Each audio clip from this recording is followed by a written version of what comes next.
अस्सलाम वालेकुम, welcome back to direct impact.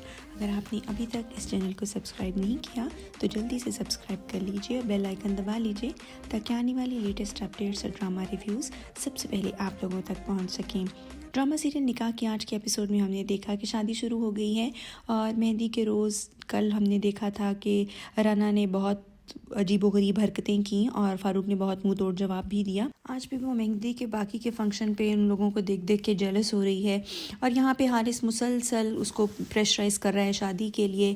Farooq का फ्रेंड जो है एजाज़, वो अपनी बहन की उदासी में काफ़ी अभी से महसूस कर रहा है उसका जाना। बेटी हौसला दिलाती है और कहती है कि मैं अभी शादी करके नहीं जाऊंगी वरना आप अकेले हो जाएंगे, और हारिस की माँ सुन रही होती है। ये शायद ज़्यादा शादी की जल्दी इसीलिए मचा रही है कि इसने अनुषा की तबीयत ठीक करनी है। ये लोग खैर चले जाते हैं यहाँ से और जाते वक्त रना फिर जली भुनी सुनाती है तो वहाँ पे युसरा बहुत अच्छा स्टैंड लेती है और कहती है कि नहीं, सिर्फ अच्छे कपड़ों की वजह से अम्मू अच्छी नहीं लग रही बल्कि वैसे ही वो खूबसूरत बहुत है और उन्होंने कोई मेकअप नहीं किया हुआ। तो हारून भी मौके को संभालने की कोशिश करता है और वो लोग वहाँ से चले जाते हैं। और फिर हारिस की मदर जाते जाते फिर शोशा छोड़ जाती हैं कि मैं जल्द आऊँगी शादी की तारीख लेने के लिए, और नूशे को समझ आ रही है कि इन्होंने ज़िद पकड़ ली है। घर आके हारून महसूस कर रहा होता है कि ये लोग अच्छे हैं और ये अच्छा फंक्शन था। और यहाँ पे आके युसरा फिर रना आंटी की सिखाने पे ये चीज़ें दोहरा रही होती है कि पता नहीं वो कैसी होंगी और हम पे रोब जमाएंगी, दिस एंड दैट। फिर अम्मू रात को बताती हैं कि हारिस की मदर नेक्स्ट मंथ शादी का कह रही हैं तो बहुत ज़्यादा गुस्सा आता है अनुषा को। कहती है मैं हारिस की तबीयत सेट कर दूँगी। वो कहती हैं ऐसा मत करो, ये तो एक नॉर्मल सी बात है। नेक्स्ट डे जब निकाह होने लगता है तो निकाह के मौका पर अनुषा कहती है कि हक महर जो है वो आप लोगों की हैसियत के मुताबिक होना चाहिए। यहाँ पे भी रना बहुत बदतमीज़ी करती है। हालांकि ये मौका मुनासिब नहीं था, अगर अनुषा को ये बात करनी ही थी तो पहले भी कर सकती थी, लेकिन फिर भी फ़ारूक ने बहुत अच्छे तरीके से इस मसले को हैंडल किया। और हमदान भी कहता है कि अनुषा से ही कह रही है, कोई गारंटी तो होनी ही चाहिए। तो वो अपनी प्रॉपर्टी का कुछ हिस्सा फ़ारूक जो है वो अम्मू के नाम कर देता है। जहाँ पे रना तिल मिला के रह जाती है। वो तो चाहती ही नहीं थी कि उसको कुछ मिले, उसकी तो अपनी नज़र है, लेकिन बहरहाल अनुषे जो है वो कामयाब हो जाती है। निकाह हो जाता है और अम्मू रुखसत होके अपने नए घर यानी कि फ़ारूक के घर चली जाती हैं। यहाँ पे वो सबसे पहले फ़ारूक से हक महर वाली बात पे एक्सक्यूज़ करती है और फ़ारूक भी यही कहता है कि बात इतनी गलत नहीं थी लेकिन गलत मौके पे ज़रूर की गई, लेकिन चलो जो हो गया उसको दरगुजर करते हैं और नई ज़िंदगी का आगाज़ करते हैं। और बहुत अच्छे तरीके से, डिसेंट तरीके से, बहुत नॉर्मल सी उसके साथ गुफ्तगू करता है। और अम्मू जो है वो भी आइंदा ज़िंदगी में उसका साथ देने का वादा करती हैं।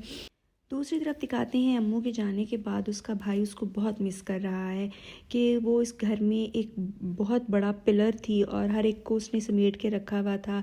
तभी अनुषा चाय लेके आ जाती है और फिर हल्की फुल्की गपशप होने लगती है और फिर अनुषा की शादी का जिक्र होता है जिस पे उसका बाप कहता है तुम्हारी मर्ज़ी के ख़िलाफ़ कुछ नहीं होगा। नेक्स्ट डे रना आंटी के बारे में जब युसरा पूछती है तो पता चलता है वो मैडम बैग लेके कहीं चली गई हैं। तो युसरा बहुत परेशान हो जाती है कि बाबा के रवैये की वजह से वो चली गई हैं। जब हमदान को पता चलता है वो कहता है फ़िक्र न करो, शाम तक खुद ही वापस आ जाएंगी।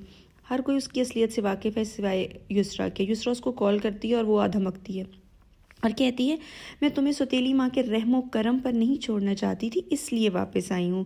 ये बातें हमदान सुन रहा होता है।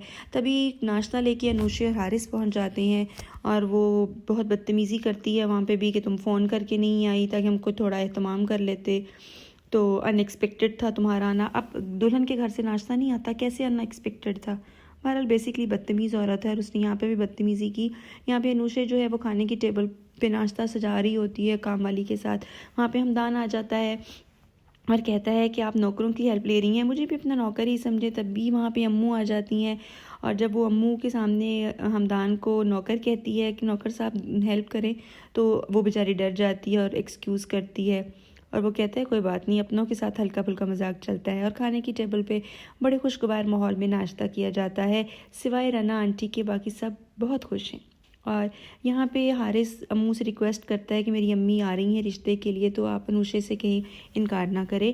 तो रना आंटी अपनी औकात यहाँ पे भी दिखाती हैं और कहती हैं कि पता नहीं कोई पुराना रिश्ता है इस लड़के के साथ, कोई बहुत गहरी रिश्तेदारी है जो इस तरह बातें हो रही हैं। तो फ़ारूक उसको शटअप कॉल दे देता है यहाँ पे, और फिर पूछता है अम्मू से कि ये लड़का कौन है, तो वो बताती है कि मुझे ये फुफ्फो कहता है और उसका फ्रेंड है, और फैमिली फ्रेंड्स हैं ये लोग हमारे। तो खैर वो अपने घर चली जाती है, और रात का खाना फ़ारूक को उसकी दावत देती है अपने घर। और उसके जाते ही राना आंटी युसरा के कमरे में आती हैं और उसके ख़िलाफ़, अम्मू के ख़िलाफ़ उसको भड़काना शुरू कर देती हैं, यानी उमाइमा के ख़िलाफ़। फ़ारूक पीछे खड़ा होकर सुन रहा होता है और उसको कहता है, तो मेरी बेटी को क्या सिखा पढ़ा रही हो? कहती है, नहीं नहीं, मैं तो उसको समझा रही हूँ कैसे बिहेव करना है। यही था आज का रिव्यू। आपको कैसा लगा कमेंट सेक्शन में अपनी राय का इजहार ज़रूर कीजिएगा, और अगर आपने अभी तक हमारे चैनल को सब्सक्राइब नहीं किया तो जल्दी से चैनल को सब्सक्राइब कर लीजिए, बेल आइकन दबा लीजिए, ताकि आने वाली लेटेस्ट अपडेट्स और ड्रामा रिव्यूज़ सबसे पहले आप तक पहुँच सके। इजाज़त चाहते हैं, अल्लाह हाफिज़।